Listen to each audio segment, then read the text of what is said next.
اگر آپ اللہ کے راستے پر آنا چاہتے ہو تو پہلا کام آپ نے کیا کرنا ہے؟ آپ نے اپنی نالج کو گین کرنا ہے، سیکھنا ہے کہ اسلام میں کیا چیز جائز ہے، کیا چیز ناجائز ہے، کیا حلال ہے، کیا حرام ہے۔ دوسرا سٹیپ آپ کا یہ ہونا چاہیے کہ جیسے ہی آپ کو نالج آنا سٹارٹ ہو جائے، اس نالج پر عمل کرنا آپ نے اپنے اوپر فرض کر دینا ہے۔ اگر آپ کے پاس یہ نالج پہنچ گئی کہ اسلام میں جھوٹ بولنا منع ہے، اس پر یہ عذاب ہے، تو آپ نے پڑھنے کے بعد، سمجھنے کے بعد اپنی زندگی سے جھوٹ کو بالکل مائنس کر دینا۔ اگر آپ کے پاس یہ نالج پہنچ گیا کہ نماز کی اہمیت جو ہے وہ اسلام میں بہت زیادہ ہے، پہلا سوال نماز کا ہوگا، نماز اللہ سے کنیکٹ کرتی ہے انسان کو، وغیرہ وغیرہ، اس طرح کا نالج جب آپ کے پاس آ جائے تو پھر آپ نے کیا کرنا ہے کہ نماز کو اپنے اوپر لازم قرار دینی ہے، آپ نے ہر حال میں نماز ادا کرنی ہے۔ تو آپ اس سینس میں نالج گین کریں کہ جو چیزیں مجھے پتہ چلتی جائیں گی، میں ان چیزوں پر عمل کرتا جاؤں گا اور آگے بڑھتا جاؤں گا۔ اور سیکھتے سیکھتے آپ نے جو سیکھا، جو عمل کیا، تو پھر اپنا وہ نالج اور اپنا وہ پرسنل ایکسپیرینس آپ نے لوگوں کی بھلائی کے لیے استعمال کرنا ہے، تاکہ آپ دین کو سیکھتے سیکھتے دین کو پھیلانے والے بھی بنیں۔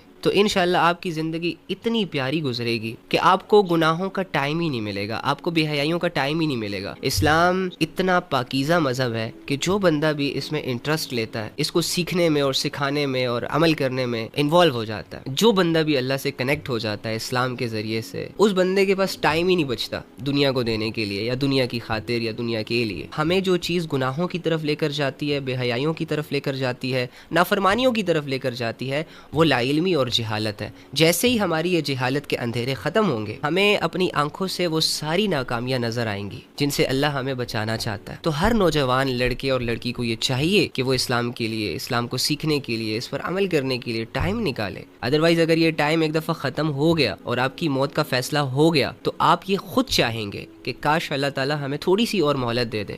تو ہم کیا کریں گے؟ ہم اسلام سیکھیں گے، پھر اسلام پر عمل کریں گے، پھر خوب دین پھیلائیں گے اور اللہ کے ساتھ محبت کریں گے، اللہ کے لیے زندگی گزاریں گے۔ بٹ اگر اللہ نے یہ فیصلہ کر دیا کہ اس بندے نے مرنا ہے تو پھر وہ مر کے ہی رہتا ہے، وہ فیصلہ چینج نہیں ہوتا، پھر اسے مہلت نہیں ملتی۔ تو آج مہلت ہے، اس مہلت سے فائدہ اٹھائیں۔